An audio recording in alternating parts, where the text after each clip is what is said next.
Hello, everybody, and welcome to the Sports on I40 podcast. I am here today in Snowflake, Arizona, with a special guest.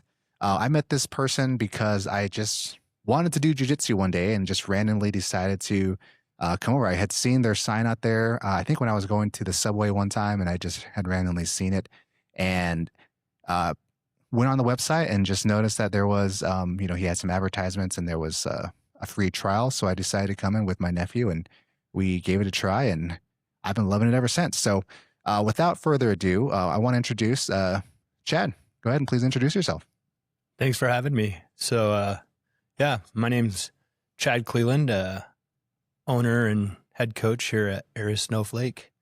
Now we recently moved here in Taylor next to the subway, like you said, 745 Main Street. Been in this location for about a year and things have been going great, steadily growing and improving our program. That sounds great. So how did you originally, well, I guess we can start from the beginning. Okay.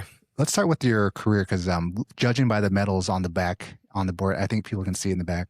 How did you get into this and when did you start? Just jiu-jitsu? So I started jiu-jitsu originally in Mesa. I lived in Mesa, Arizona, and started jiu-jitsu at a local fitness gym.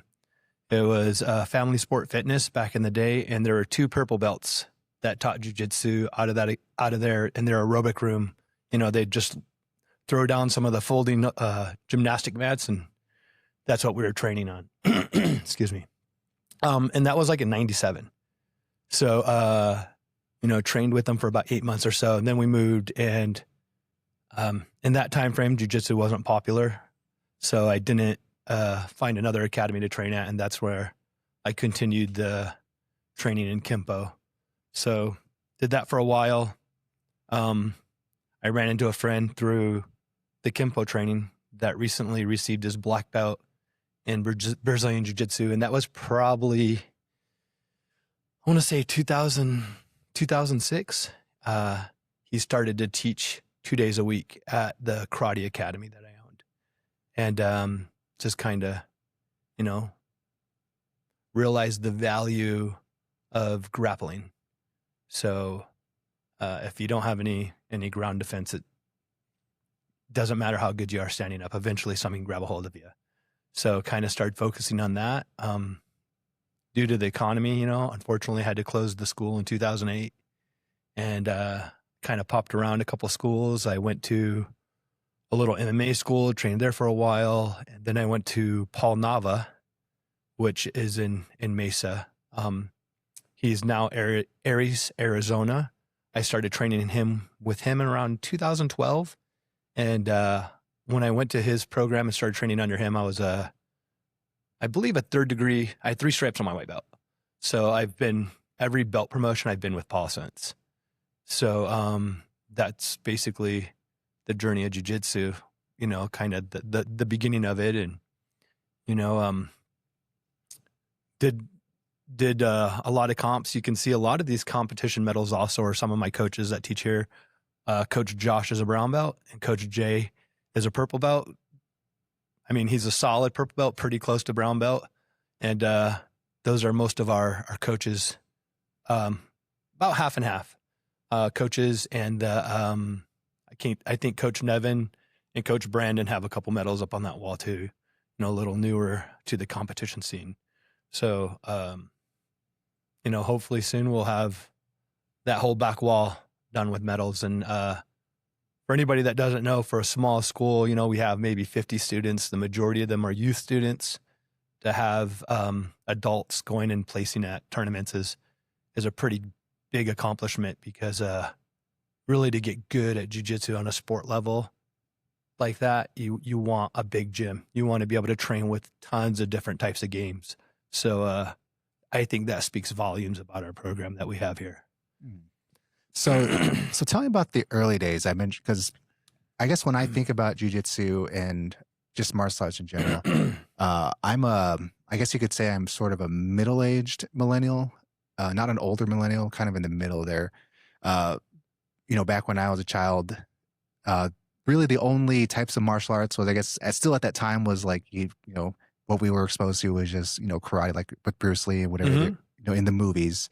And I remember when UFC first came out, I had an uncle that was really into it, and he would buy like the VHS order the VHS tapes of like UFC 1, 2, and 3, etc.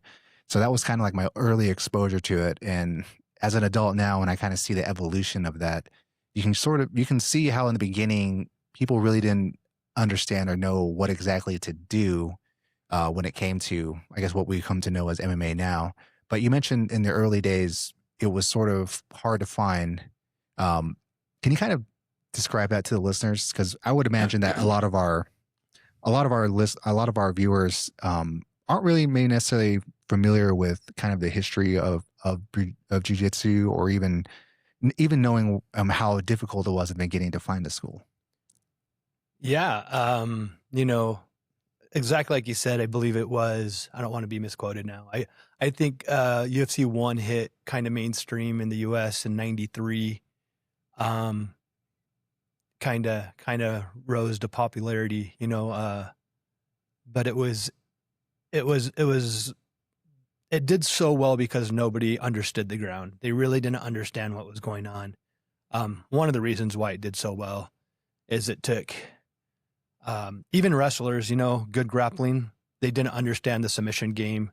So it was, you know, more pins and holding down, and that's fine. You know, you can, you know, the old school jiu-jitsu, if you watch it, it was like wrestling like an anaconda, you know, they're just slowly going to take your space away. And whether if that's going to your back or slipping in the choke, it's inch by inch. It's, you know, the evolution, you know, they've kind of mixed more of the explosiveness and dynamics with wrestling and jiu-jitsu. And I think it's really helped the game. It's kind of evolved away from like the Valley Tudo days where it was, you know, you had basic strikes, basic kicks, and now it's more just the submission grappling, which I think there's pros and cons to. But at the end of the day, I think it's all about controlling your opponent, even in the sport aspect, you know, having that control, taking their room away and, you know, so you can have pressure or, you know, whatever your game is, but being able to control your opponent, it's still the same.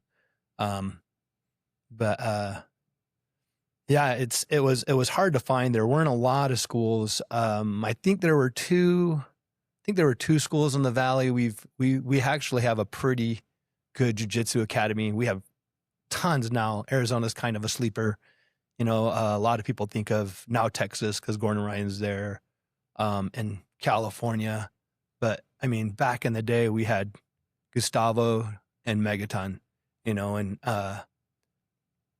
Megaton, I believe now is he's pretty high up there in ranks, 6th or 7th degree black belt, and he's still competing at his age, you know, and doing great. So we've had some solid jiu-jitsu in Arizona for a long time, but it just wasn't as known. You know, there was a karate school on every corner, so most people would want to put their kid in self-defense. They'd pop them into a karate academy. And I think there's value to that as well. You just got to make sure it's not a commercialized, you know, definitely an academy needs to make money to keep the doors open to teach, but there's that line, like, you know, and what do you walk to keep that academy doors open so you can effectively help these people that want to learn. But you know, karate did get really, they call it McDojos. I'm sure everybody's heard that that's watching this, you know, really more about the business. They kind of stray too far off that line, I think, in a lot of issues, in a lot of incidences. So, but now, I mean, now jiu-jitsu, seems like there's almost an academy in every city. You know, it's great. Yeah. So. Yeah, it's interesting that you mentioned that. I've noticed the same thing too, that there is a huge explosion in interest in jiu-jitsu. I remember going up to work in Page, and I had seen that there was a school there as well. There's one in St. John's, right? Yeah. Camilo runs the one in St. John's. He came here. I think he trained with us. I think he started with us as a blue belt and got his purple with me, and really good wrestler. Did some college wrestling, opened his little, a little academy there, and I think he's doing great, Yeah, there's one. Obviously, there's a couple in Sholo, right? There's one in Payson. Mm-hmm. I want to say there's one in Gallup. I know there's one in Farmington. There's one in Heber as well. Oh, there's one in Hebert, really? Yeah. Okay. Yeah. So there's a couple in Sholo, one in Pine Top. Yeah, there's just, schools all over now. So I guess we can focus on yours. So your gym is Aries. Can you explain to everybody what Aries is? Yeah, so Aries is affiliate. Like I said, my coach, Paul Nava, is an Aries affiliate. And, basically I have the founders, Samir, Cashino, and Milton and Alan started Aries. And it gives me, guys that run big, successful academies.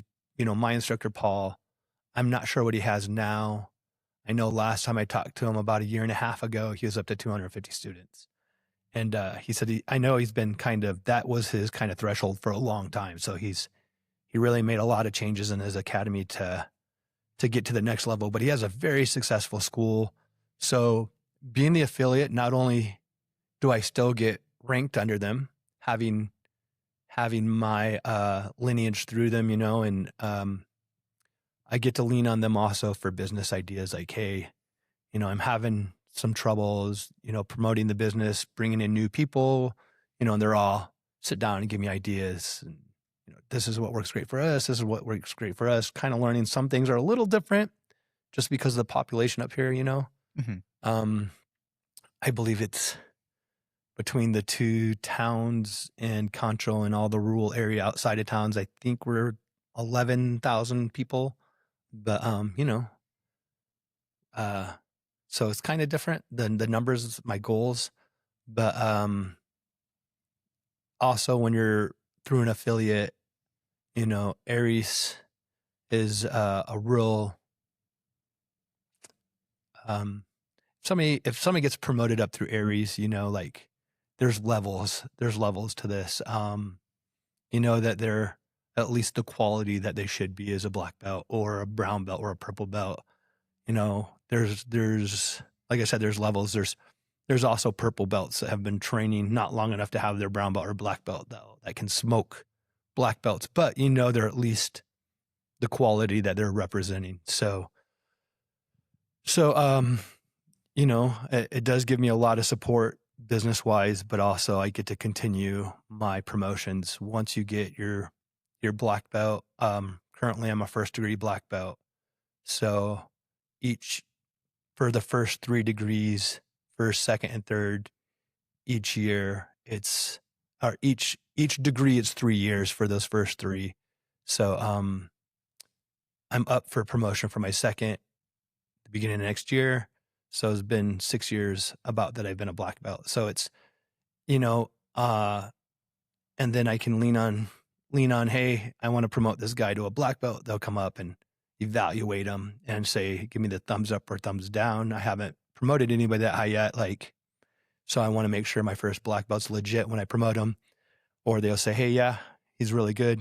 Let's get him to work on this. Or so there's a lot of benefits to me. I feel right now I noticed online, there's been a lot of people kind of trashing affiliates, but I have programs I can go online as an affiliate and look at some new techniques that everybody's working on and the breakdowns of them, and we can bring that into the class.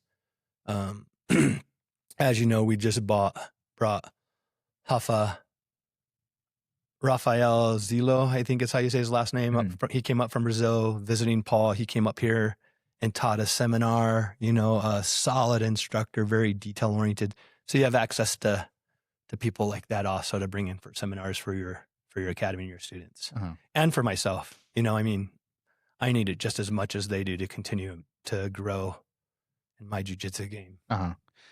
So the one of the things I remember going to one of the classes here, and one of the things I've noticed, or one of the conversations they had, was how it's extremely difficult for adults to, I guess, muster the courage to come to a jiu-jitsu class because obviously it's a combat sport. So, and there's a lot of ego No, there's a lot of ego in the human consciousness as well. So I would say, and in this conversation, they had mentioned that it was that just coming over that fear or anxiety of coming into a place and putting yourself out there and continuing to, come to these classes. Because even I've noticed when I first started, there was maybe, I don't know, 6 people maybe that when I first came here and started doing jujitsu here. And then of those 6, maybe 3 of them I had never seen them again. So, Yeah, there is that there is definitely a long, painful process of not only getting to know the people, and I would say here there was no problem, getting to know the people. Everyone was very welcoming, and you come long enough, you develop a brotherhood here as well for with sure. everybody else. But there is that, and I'm still going through that period as well, where there's just this painful process of learning and I'm still going through it. getting your butt kicked, and it's it's uncomfortable, right? It's a combat sport. It's definitely not a comfortable sport. It's getting yourself out of there. So what is your advice to people who might have those fears of, 1, walking into a gym and they don't know anybody, and 2, just accepting the fact that they're going to get their butt kicked for a while and maybe not really see real progress immediate. Maybe some individuals will see immediate progress, but maybe for the norm, really seeing this improvement is going to take some time to when you finally realize it. So I think the benefit, we get complacent in our life. And especially as we get older, we really build our comfort zone. And as you stay in your comfort zone, what you're comfortable with gets smaller and smaller. So I like to tell people, and I'm sure I didn't coin this phrase, I'm sure I've heard it from somewhere. I'm not smart enough to make up great quotes, but you get comfortable with being uncomfortable. And I think that's very valuable in life and everything you do. Like, pushing yourself in your career to that next step, whether if it's going back later to get your degree, finishing your degree so you can get promoted, or putting into your supervisor, for that promotion, it's uncomfortable. So the more you get comfortable, I think, with pushing yourself past your boundaries, the more you're going to grow in all walks of life. Adults and kids. I've gotten parents to come to me and tell me, hey, my daughter used to just, if she failed a test at school, she would just be a wreck the rest of the day. Like, a lot of kids are down on themselves, thinking they're stupid or, whatever. We've all gone through those moments in life as kids when when we don't have the confidence. And it was like 4 months training. The teacher came to the mom, was like, what'd you guys do different? She failed this test, and I explained to her why, and her whole attitude about it was like, oh, okay, I can do better. Just didn't beat herself up, didn't emotionally wreck her for the next hour or day or whatever it was. So I think there's a lot of value to that, You come in here, you're going to, like you said, you're going to get your butt kicked. You're going to be, and the guys are great. Nobody, when I say that, I don't want people to think like we're fighting and injuring people here. It's a combat sport. There's risks of twisting a knee or this or that, right? Like, but it's just, as the pace that you're pushed at and grappling just wears you out, and it kind of humbles you, and it takes a special person to like, okay, I'm going to go do that tomorrow again and get beat up. But, a lot of people say it kills egos, but you almost have to have some kind of ego also to show back up the next day. Like, it might take me 2 or 3 years, but I'm going to get this guy back. I'm going to, to push yourself. But like I said, if you can do it on the mat, you can do it in any part of life, because it's just physical, and you're exhausted, you're hypoxic because you're breathing heavy and you're not thinking. And, there's times where still, like, I have some guys that are 15 years younger than me that are studs. And there's times where I still drive home and I question, how did I give up that position? Or, but that's part of the game, you know. But I think it's very valuable for those, for that type of reason. You know, you come in here, your friend's trying to strangle you. You're trying to strangle them. You're not thinking about your boss chewing you out before you come to work. You know, all that's gone. You're just thinking about the moment. I think there's a huge benefit for mental health as well, you know? So, I think there's a lot of values why even an adult should get into jiu-jitsu. It's gotten me through some tough moments in life, you know, just keep showing up, and at least that hour and a half while you're in class, the outside world doesn't really exist. You kind of lose yourself in the moment. So Yeah, it's definitely really challenging. I'll admit too that there were definitely a lot of times where in the back of my mind, I'm like, do I really want to go today? Yeah. And you have a longer drive home than I do. So you kind of can think about it longer, that class that just, so for sure. Yeah. But I think you have, when you're dealing with that, you really got to take in the small victories, you know, like for example, you know, for me, it's great when I don't get submit that day. Or I don't tap out. I mean, things like that. One of the things that does help, I think, is building toughness. I think you're right. We live in maybe for a vast majority of Americans, we sort of have a sedentary lifestyle, whether it's at home or whether it's at work. And most people don't really do a whole lot of exercise with their body. Maybe in high school, everyone talks about, you know, being more active when they're in high school or when they were younger. But as you get older, you do sort of get complacent, and you do tend to have a sedentary lifestyle. So doing something like jiu-jitsu, a very active sport, it does, you know, put that necessary stress, I think, that your body needs. Because I don't think we were meant to just sit down all day or lay down all day, right? We were meant to walk around and do things. And when you put your body through that stress, it definitely toughens you up. And that was the first thing I noticed was the toughening part. I remember just putting pressure on my body was something that I would tap to, you know. But after, you know, several months, maybe 3 or 4 months, you know, your body adapts and you start getting used to more pressure.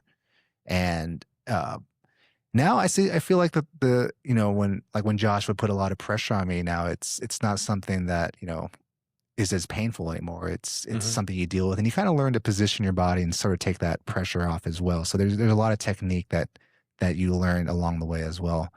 But that's also the cardio, I would say, and Jay had mentioned this too, that, you know, jiu-jitsu is probably the best exercise he's ever had. And Jay, you know, briefly played professional football. He's, you know, a power lifter. Yeah.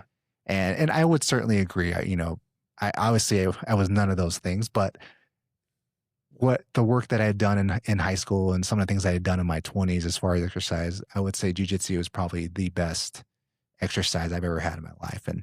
And you remember too, I came in October, and around that time, I think I was 255 pounds. I had come in and I had just started then. And I would say after the first month, I want to say I lost maybe 15 pounds. I think I dropped down to maybe 130. Or not 130, 230 or 235. 130 would have been good. And then my wife and I, we decided to plan a marriage, a wedding. I mean, so I would say around February is when I really started focusing on the diet as well. And coming here, I lost, I want to say I dropped all the way down to 193 pounds. So from 250 down to 193. Turned into a lean, mean fighting machine. Yeah, now I'm back up. Now I'm back up to like 205 or something. Wow, that marriage does that too. Yeah, but you're still looking great. But yeah, the exercise is just amazing, and once you get over that initial hurdle too, of I think one of the scariest things, not necessarily as far as injury, but more like for me when I first began, it was the feeling of being really tired. Because when you start thinking about extrapolating that to an actual scenario where you would be in a real combat phase, it's one of the things I quickly learned was that, you know, feeling tired, really tired to the point where you just can't do anything anymore. that's to me, that's probably the scariest thing. And when I first started, that was probably one of the first thing I noticed, is just being so exhausted that you get to the point where you really just can't do anything, and your opponent can impose whatever you want, whatever they want you at that point. So there is that adaptive part to it, but eventually your body kind of figures it out, and you learn technique, you learn how to pace yourself, and then it kind of starts culminating into something. What that something is, I'm not entirely sure, but because I tell Josh, not more so now, but when I first started, that I feel like I'm going somewhere. I just don't know, or no, not that. I feel like I have a long way to go on this journey, and I haven't gotten anywhere yet. And he reiterates, and Josh is a brown belt too, and he reiterates the same thing, that he feels like he has a long ways to go to get somewhere as well. And it's just continuous learning, and that's one of the things that people always mention too, is jiu-jitsu it's never ending, and there's always something to learn, there's always something to improve on. So with that, how do you encourage new beginners to come into your gym and to prepare for something like that? You just got to show up. It's not easy, but it's simple. Just show up, and you learn. Not only does it toughen your body, but mentally, you learn that when you're first starting, you're going to give up a lot, and you still technically have a lot left in the tank if you know how to pull that. But I also tell them, like, the classes can be overwhelming. Also, when you first start, if you've never had any grappling or any, and I tell them, it's like, drinking from a fire hydrant. Just you're going to feel overwhelmed with information, and just keep showing up, and you'll kind of start doing it without remembering what you're doing exactly when we show it, and it'll start to click. But it's just take some consistency in the beginning, knowing your limits. Don't come in and try to just muscle everything, or spaz everything. Like, just take the time, slow down. Big guys, when I first started jiu-jitsu, you try to compensate with strength, and try not to do that. That strength will be there when you learn the technique. But if you can learn the technique as you're 3 matches in, or as now I'm approaching 50, my strength isn't what it was when I was 35. So the technique will always be there. Just slow down.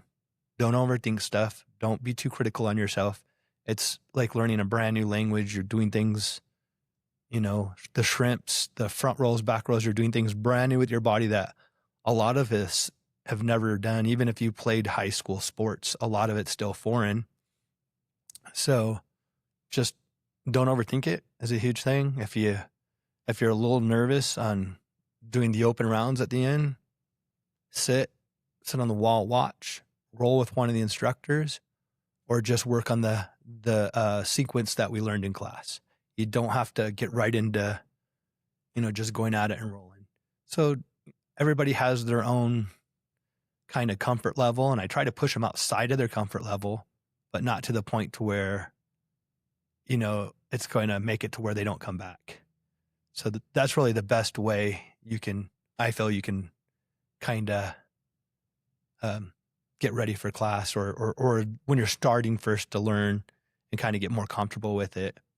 As far as, not only does it help you lose weight, the more you train, it might not clean your diet completely up, but you definitely start picking better choices, because you think of, you want that energy level you want. So it'll help clean your diet up. You might not go into this full nutrition, perfect thing, but you're going to start making better choices, and you're going to feel better. Even on the days you don't feel better, you're hurting, you're still going to have that energy. But it's like anything else when you're in the gym, you're going to be walking around a little stiff, using muscles that you haven't used. But that's, the biggest thing is take your time. Look at what we're doing when we're working our techniques. Don't try to force it. When you're being the partner, don't try to resist everything. Don't tense up. Just kind of let things happen and work through it. So here at Aries, I guess you can take the viewers through like what's your school schedule? If somebody wants to come, like Yeah. whether they have a young child or they have a teenager or it's an adult that's interested in doing jiu-jitsu, what do you offer here in Snowflake? So we offer classes 6 days a week. We offer a youth class that's Monday through Friday from 4:30 to 5:30, and that depends on the child, 7 to 8 years old during that class. Like I said, that's Monday through Friday, 5:30 or 4:30 to 5:30. On Tuesdays and Thursdays, we offer like a little Tykes class, Tiny Tigers, whatever. I haven't really officially given it that name, but 5-year-old to 7-year-old. That's from 5:30 to 6:30 every Tuesday and Thursday. And then Monday, Wednesday, Friday, 5:30 to 6:30, we have an adult fundamental class.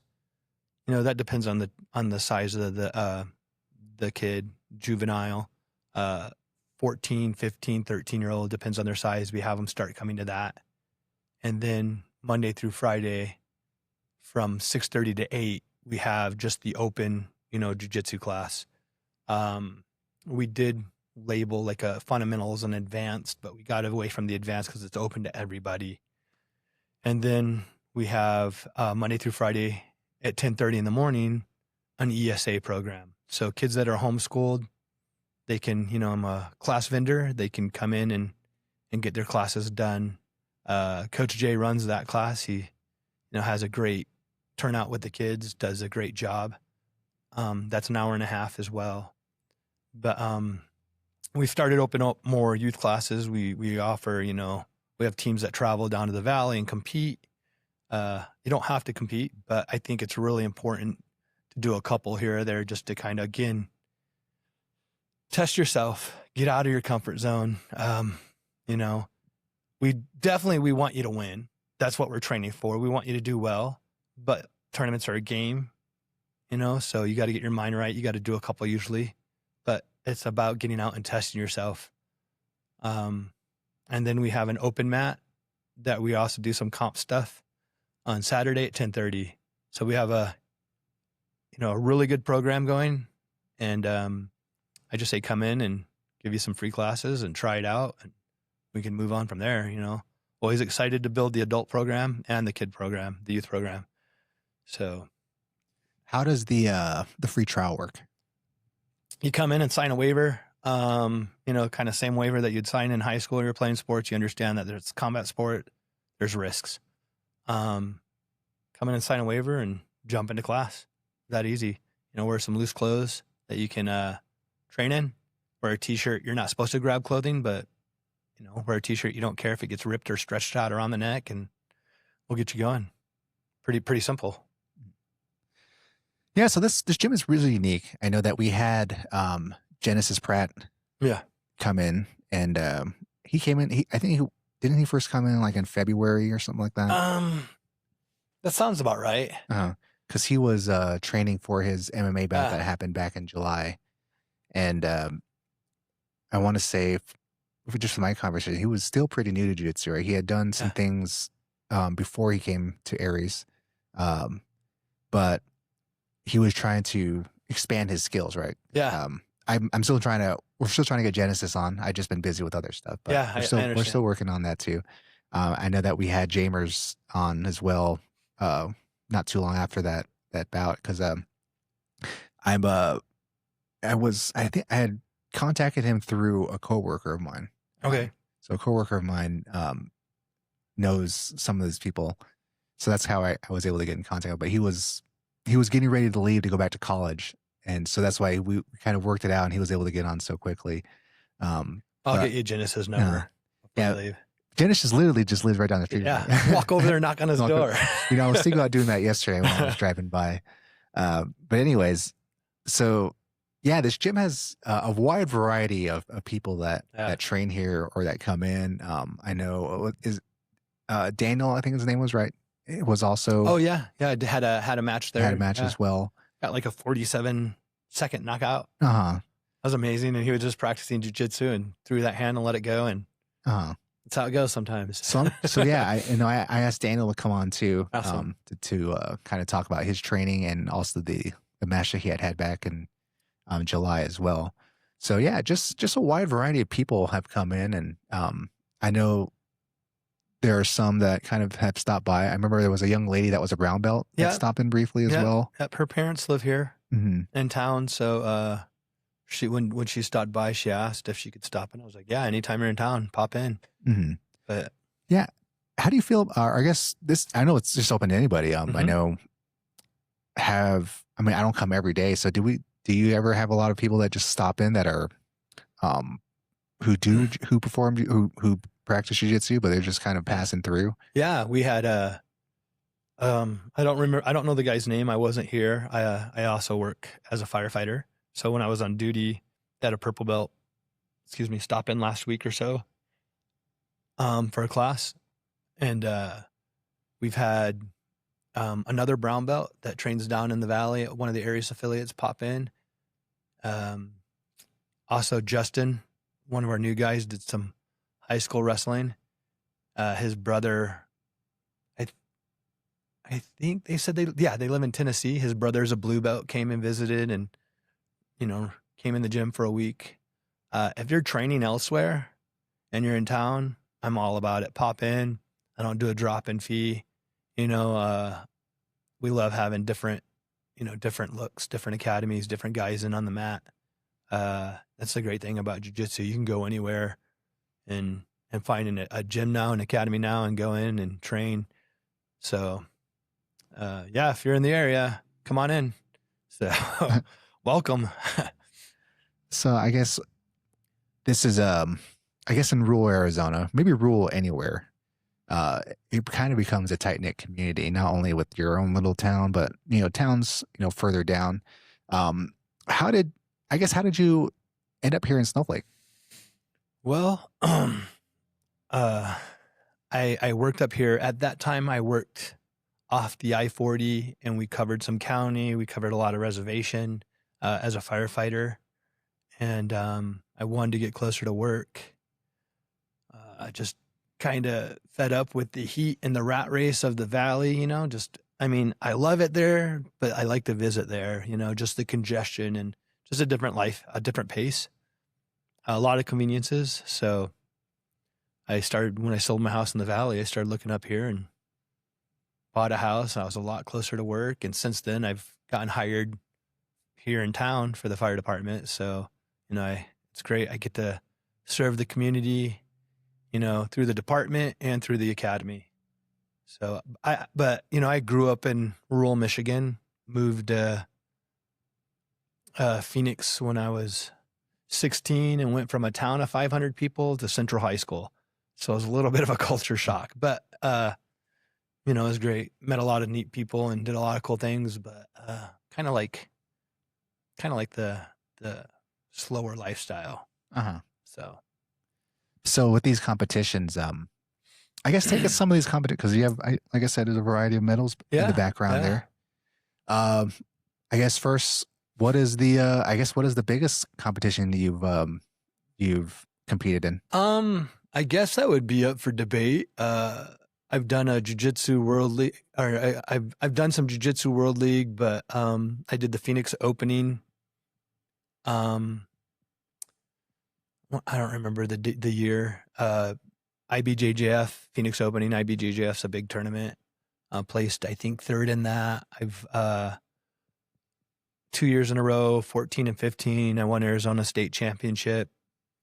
I've done a lot of local, and like I said, we're really blessed. You go to a local tournament here, and 2 weeks before the tournament, they're still maxed out at 1,000 competitors or 1,500 competitors, whatever it is.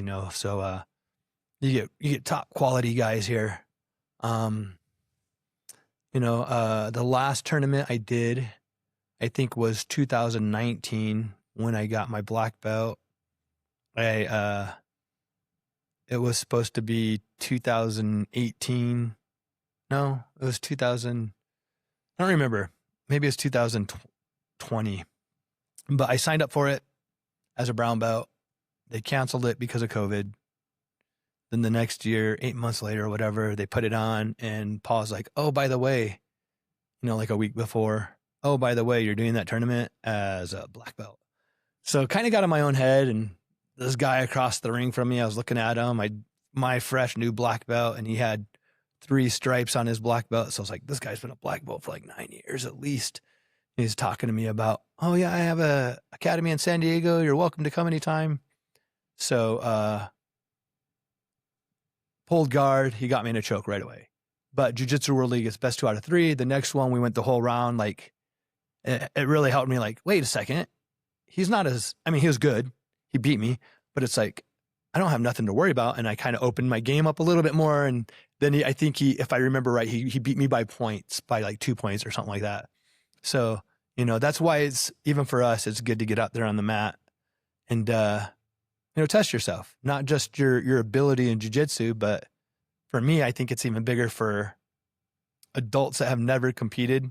I know how hard that can be, never been in a basketball game, never been in a football game, or, now they're in their 30s and the last time they step out in front of a crowd was when they're in high school.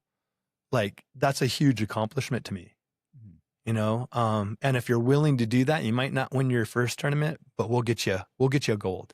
For sure, between me, Josh, and Jay, we'll get you a gold if you're willing to step out there and put yourself out on the line. And that's watching these kids do tournaments. Like, at first, I was kind of like, yeah, we'll go do a couple of tournaments a year, but we're starting to push a lot more. Just watching how it changes these kids too. They get beat, and you see them off on the side, they're crying or whatever, and it makes you feel bad. But then they come back to the gym, and you can see that fire, like, they're going to win the next one, and they're training harder and they're focused more. So like, I think there's a lot of value to it, especially for the youth program, but there's a lot of valuable for it for everybody. Mm-hmm. Same thing, like lights a fire in you, or it realizes like how close you were. Like, hey, I am pretty good. Like you said, especially at this school. How long have you been training now? Since October, so like 7-8 months, something like that. I remember telling you, like, you are getting better. You just don't know it because we haven't had that new guy walk through the door yet. You go to a tournament and you hit all these other white belts from other academies that have been training as long as you, and you're winning, you're holding your own. You might get caught. You might, get a couple points put on you, but like, you see, like, okay, there's growth there. I remember telling you though, like, yeah, you're getting better. Just wait till we have that brand new guy who walks through the door that's never trained.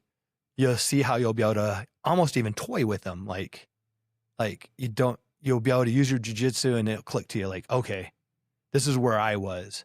So, that's kind of the benefits also of competing. You get to test yourself against other schools. Everybody you're training with has been training with you, knowing your style, your game for the last 7-8 months. Mm-hmm. So seeing somebody that you've never rolled with before, it gives you the opportunity to really open up what you do. So in your opinion, I guess at the highest levels of jiu-jitsu, what is the main difference? I mean, between let's say the third degree black belt that you describe and the professionals, I guess like a Gordon Ryan, for example. That's the only one for some reason that comes to my mind. Yeah. Gordon Ryan has in his corner John Danaher, and I think he's like from Columbia, a philosophy major. So he's very intelligent and very understands, like, if this isn't working, a specific technique, it's because your body needs to be here instead of here, like just that little bit difference. Now they're riding, maybe if you're doing a sweep, kind of on your hip instead of behind you. Getting somebody that really understands how to break down techniques and why it's working, why it's not working. Maybe like I was doing, it's called the waiter sweep, deep half, for a long time, and it was working most of the time. But every now and then it would get shut down. They would like cradle me, like in wrestling, get my head in my leg. And I was learning it. I think it was Samir, one of the founding, was teaching a seminar at Paul's. And he said, instead of just chopping them over, shoot your hips up, use your core, shoot up just a hair to the sky, then chop them over. Even when just a little it's barely even, not really even noticeable to see, but I'm kind of going up and chopped. So even when they cradle me, I was able to get that out. But just having an instructor that's been breaking down technique as long as somebody's been training, it's amazing when you hit those guys. I mean, I really think Josh will be there one day, our brown belt. He can watch a video on YouTube and say, okay, that worked because of this, and that. Like, he's really analytical. And I think, some people have that eye for it and some people have to train for it. But, yeah, it's definitely, and guys like Gordon Ryan, they have not just that, but they have speed, strength, flexibility. I mean, the athleticism, but they mix that all with their technique. I mean, he's just a phenom. He was doing against another elite guys. He'd walk up to the announcers and hand them an envelope and say, open this after the match. And then he'd submit the guy with a triangle and they'd open it up and he just drew a picture of a triangle. So he was, going against the top tier guys in the nation and calling what submission he was going to use. He trains every day in jiu-jitsu, 3 hours a day. Now he has his own academy. So like, I think there's a lot of value to teaching because instead of just doing techniques, you're starting to learn how to do that critique, why a technique works and why it doesn't. So, that's what I would change if I changed anything. I would jump into jiu-jitsu teaching a little earlier, as a blue belt or purple belt, and really start to learn how to break down techniques instead of just kind of doing it. My aspirations weren't to come up here and open an academy. It's just kind of what happened in life and the journey I'm on. So, but, there's just,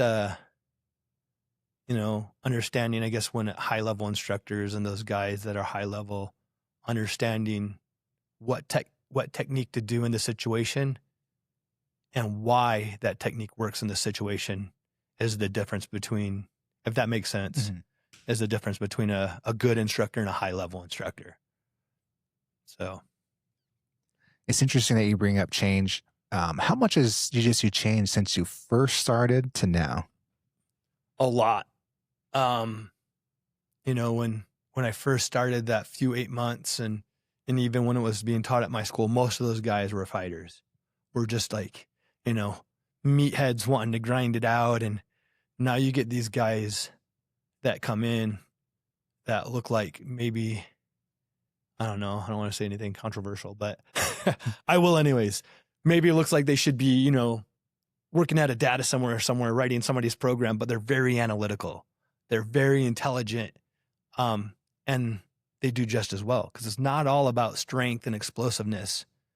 I mean, they're the ones that understand the little nuance of the techniques and have those ability to make those super fine adjustments. So, they're doing just as well because they really have it broke down to an art instead of just, a meathead strength bully, which I don't think there's anything wrong with that either doing jiu-jitsu, right? There's two different styles, but, I think the introduction of guys that are very cerebral and very thoughtful and that, has really changed jiu-jitsu as well.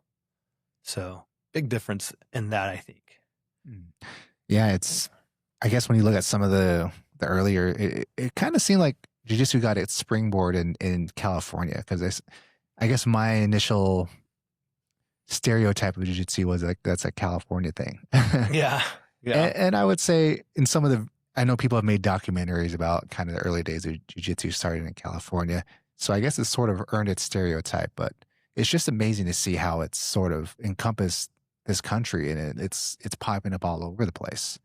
And who knows? I mean, it seems like, do you think it's reached has it reached its peak in popularity, or do you think there's still a lot more growth in jiu-jitsu as far as American culture and people being more exposed to this? I think in some aspects, because everybody knows, almost everybody knows what jiu-jitsu is. but I don't think it's reached its peak yet. I think, there's a lot of people that are pushing for it to get into the Olympics, and there's a lot of people that think that's a bad idea. But I think, I don't think it has quite yet. I think it's on a lot of people's radar, but I do think there's still a lot of people out there that just haven't walked into that gym yet. So, like that just uneasy. They still have that perception of the old UFC days where it's just a dirty gym. And there's a lot of just guys in there grinding it out. All the, like even my gym, it's a pretty clean little gym, but like the old school ones, it's like wrestling mats that were thrown away from a high school and they have them all taped up and like just no control over the AC or heat. Just, in Brazil back in the day, it was like a sauna you're wrestling in. You see the guys, like the mats are all look like they just were mopped and still wrestling on, but it's from them sweating, the humidity and the temp. But I think there's still a lot of that perception. And once people start realizing and stepping into it, maybe watching, UFC just started their own jiu-jitsu league, their own tournaments, and kind of getting it on, if they put it all on YouTube or Paramount, like the other UFC stuff, I think it will start to open some people's eyes more, that it's not just a bunch of guys that are just meatheads, that there's a lot of women, intelligent women that are, the same way, like I was talking about, that are very thoughtful. And some of these smaller girls are 140 pounds and they're beating guys that are 180 pounds. Like, it's not all about strength and just grinding it out anymore. Does your school offer classes for women? Yeah. We've just recently started on Saturdays at 8:00 in the morning. It's a free women's class, and got a couple girls now that are starting to come to the evening classes. So it's really, I wanted to build that program. Jay's been teaching it a lot, just because I think, as far as the self-defense, it's a lot harder, I think, in some aspects for women to come in. They're typically smaller framed, and, it just takes rolling with one guy that has a little bit of an ego that doesn't want to let this girl and injure her or whatever, and they don't want to come in. Or maybe it's a comfort level thing, right? Like, I know even when I first started, to have another dude sitting on my chest or smothering me with their, sweaty rash guard, like, I could only imagine for a woman, a guy that's 60 pounds heavier than her doing that. Like, but I think it's very valuable to get out of their comfort zone, even to get to where they feel comfortable training against guys. If a woman has to defend herself, a lot of times, it's against a male attacker. So there's no better way to prep them than to being here with men. Once they get to that comfort level, you can't, right? You got to build that up. You can't just force them, because then they won't come back.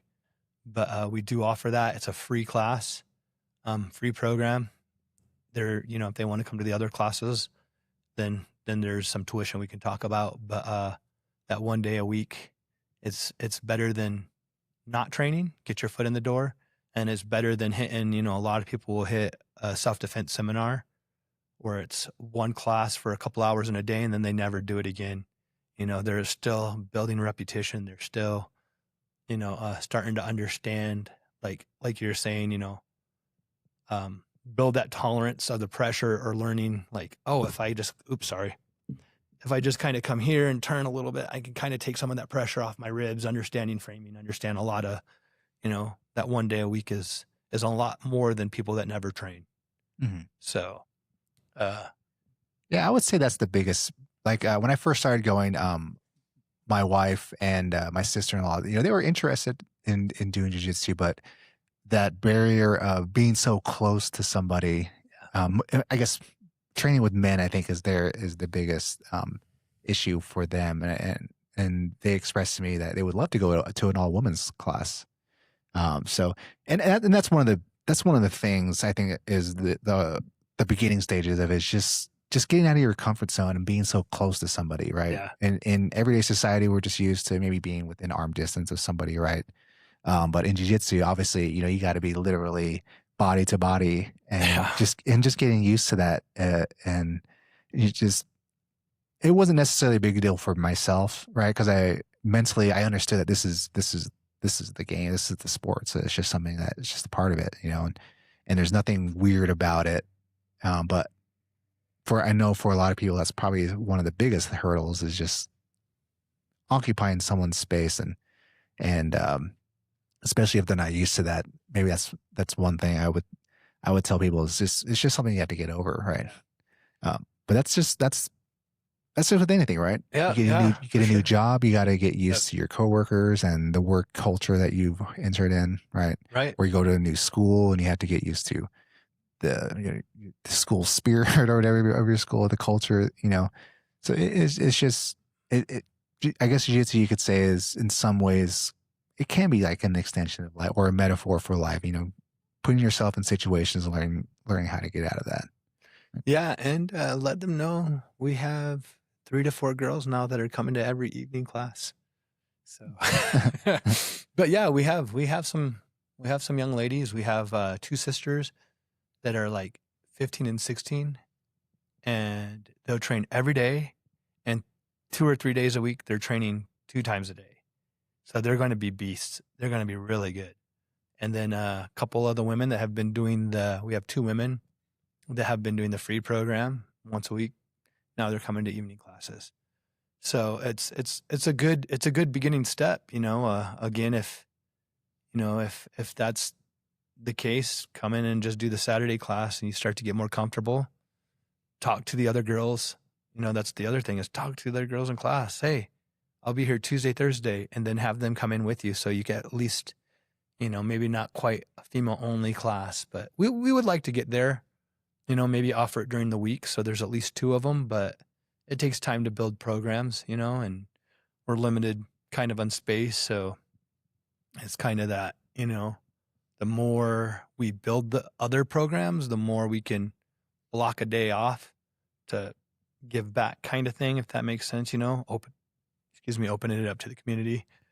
So I think it would be really neat to do maybe once a month, even to just a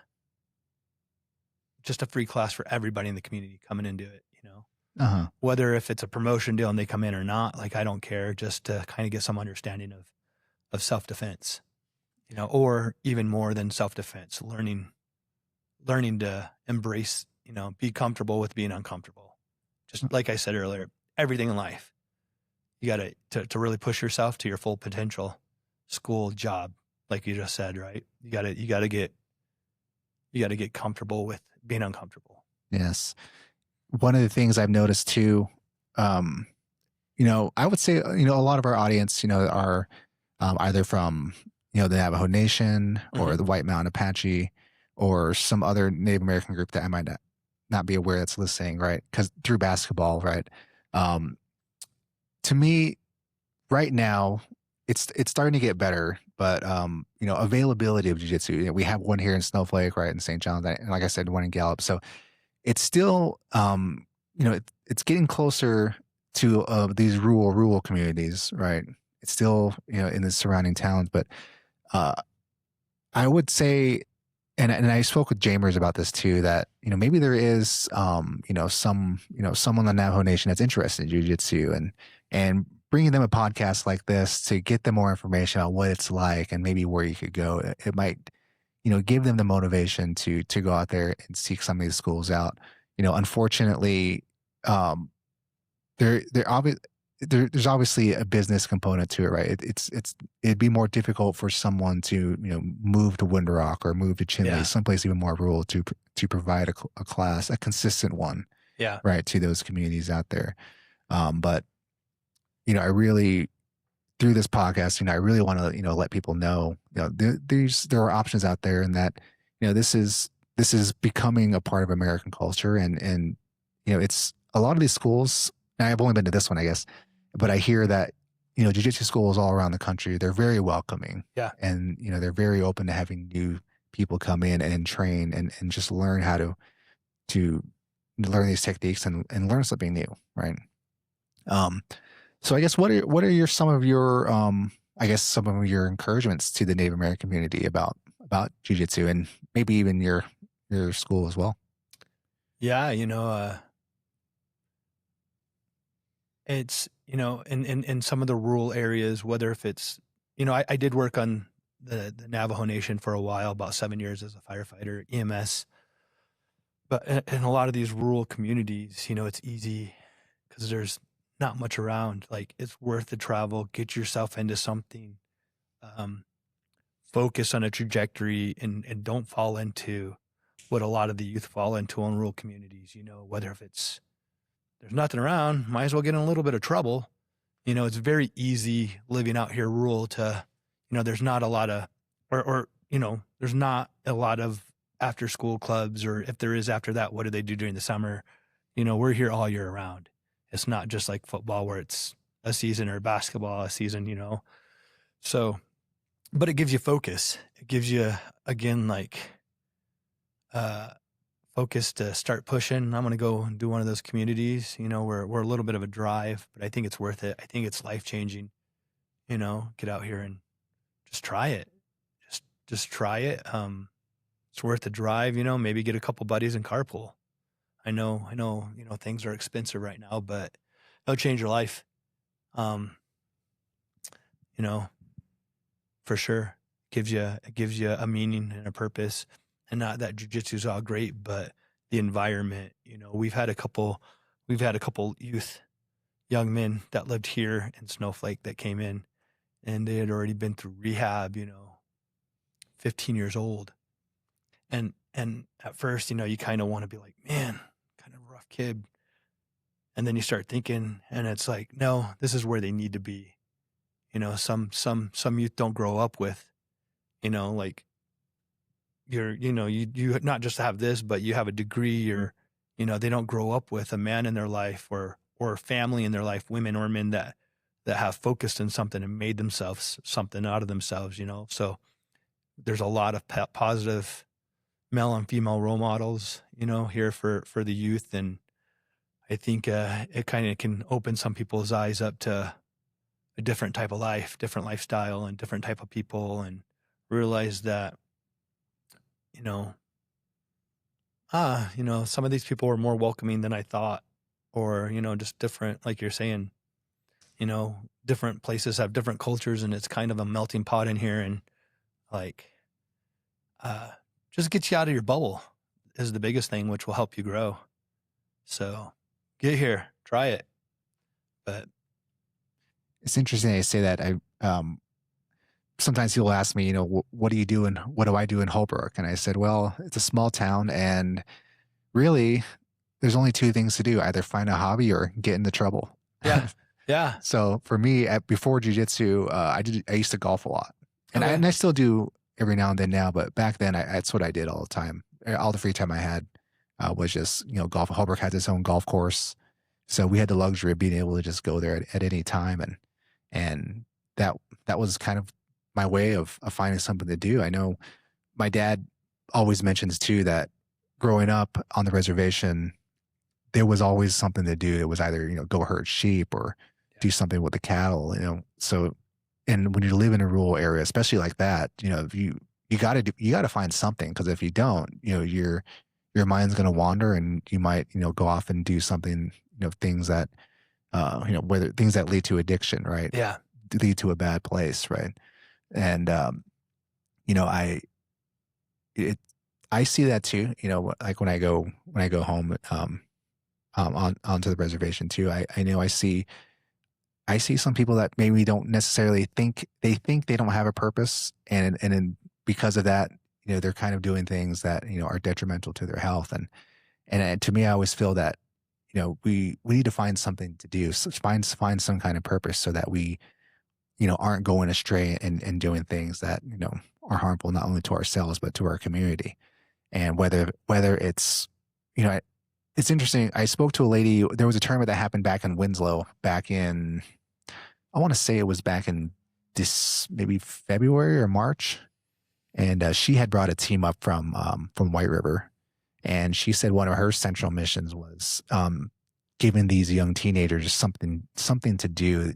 and it gets them off, off the streets, and it allows them to, really spend this time in a positive way, and it keeps them out of trouble essentially. And that was sort of her mission as to why she was, really devoting a lot of her extra time into this basketball team. And if anybody wants to see it, I interviewed her on my YouTube channel. It was like a 3-minute interview, but she didn't go into that part, but her and I spoke off camera about that. But anyhow, so yeah, it's important for young people, especially, to find something positive to do, and so that, everyone's situation is different. But I think at the end of the day, it's always good to find a passion.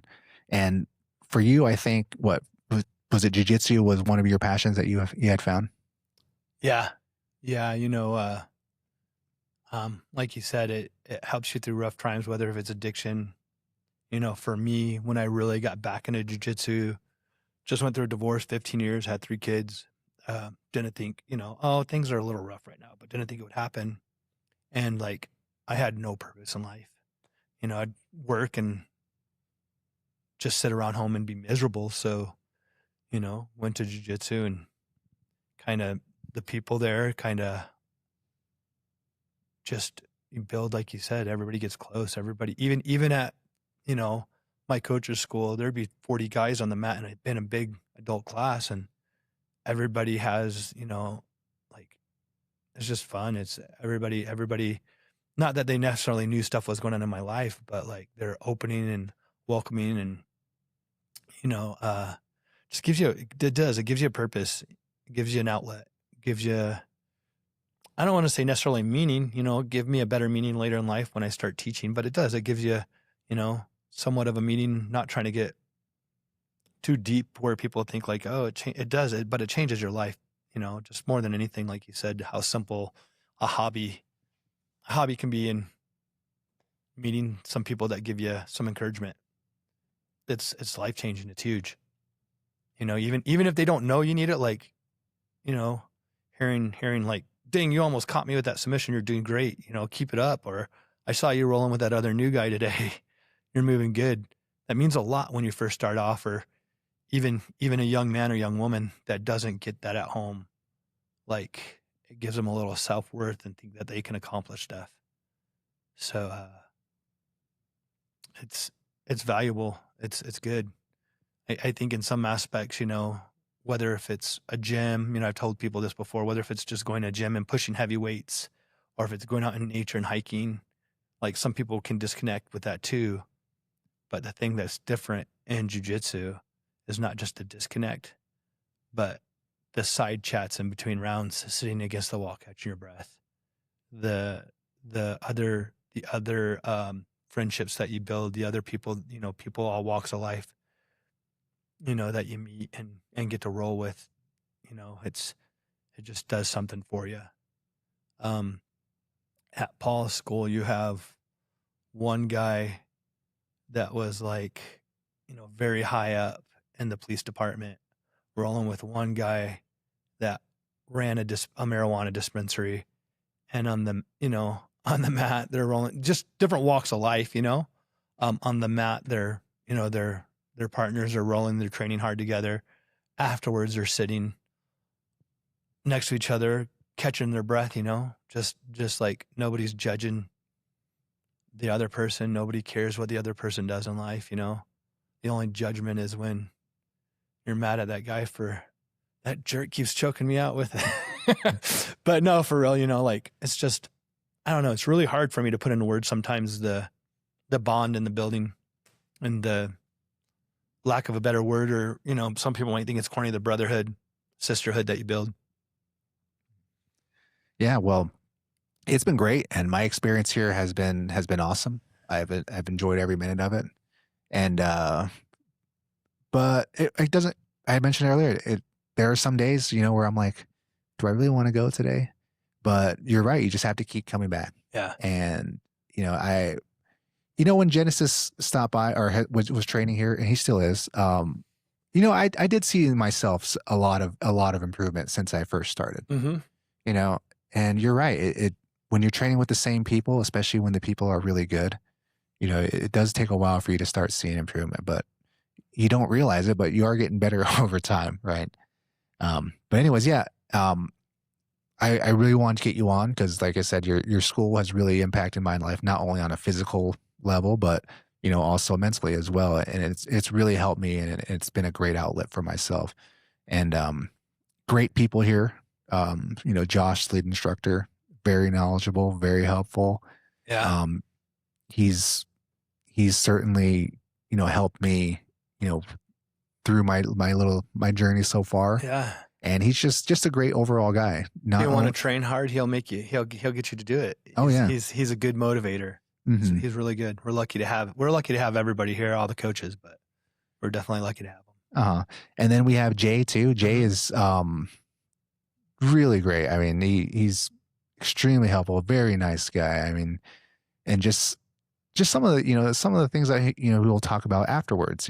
Some of his stories from his life that he brings about, and it's just very inspiring. And he's a very large human too. So yeah. Sometimes I always say some of the things I learned don't really work on him. yeah. I'm a big guy. I'm 6'2", 250 pounds. I can't say very many people when I'm mounted have bench pressed me. Jay has. Super strong, good technical guy too. I mean, a lot of times when you say somebody's strong in jiu-jitsu, that becomes an insult because, they think, oh, you're just overpowering me. You're really strong. They try to use it as like an underhanded compliment, but really, technique is strength. I mean, strength comes from proper technique. Like I've wrestled with a lot of guys that's a lot stronger than me, but if my technique's better than theirs, the strength isn't really a super factor, But when you have both, it's definitely a different animal to wrestle with. He's good. He's good, very technical too. A lot of big guys, like I said, they rely on all that strength. He keeps it in his back pocket. So, well, again, I want to thank you for coming on the podcast. Yeah, if anybody is interested in doing jiu-jitsu, Aries here in Snowflake, it's a great place to come. I highly recommend it. I've been coming here personally myself since October. The people here are great. Everybody is friendly. They're very welcoming. And, speaking with the owner, Chad, Chad is great as well. And there's more than words can say, I guess, that I have for Chad. And he's been very helpful too. And please, Chad said open door policy, right? Yeah, absolutely. Right? Absolutely. And I try my best to work with people too that, I know it's really going to help them in their life, as far as get them on the mat, and helped a lot of people out to get in trained. So stop in, if you have the right character and I know you're going to come in and work hard, like we'll work with you. So. Okay. Yeah. And we'd like to have you on again at some other point. Maybe we can do something else. I'm not sure, or just talk more too. So yeah, people are just generally interested in other people too. So have Josh and Nevin getting thrown around in the back. Yeah, we could do that like right over here. Yeah, we have fun here. So, it's you can't have all that. You can't put all that hard physical, mental work in without being able to cut up. So we're definitely not like the traditional martial art to where it's paramilitary. I push that a little bit more with the kids. They need to learn that. But for us, adults, is an outlet. Mm-hmm. So. Okay, great. Well, I want to thank you again. Thank you very much. And everybody, this is the Sports on I40 podcast, and thank you for watching. Thanks for having me.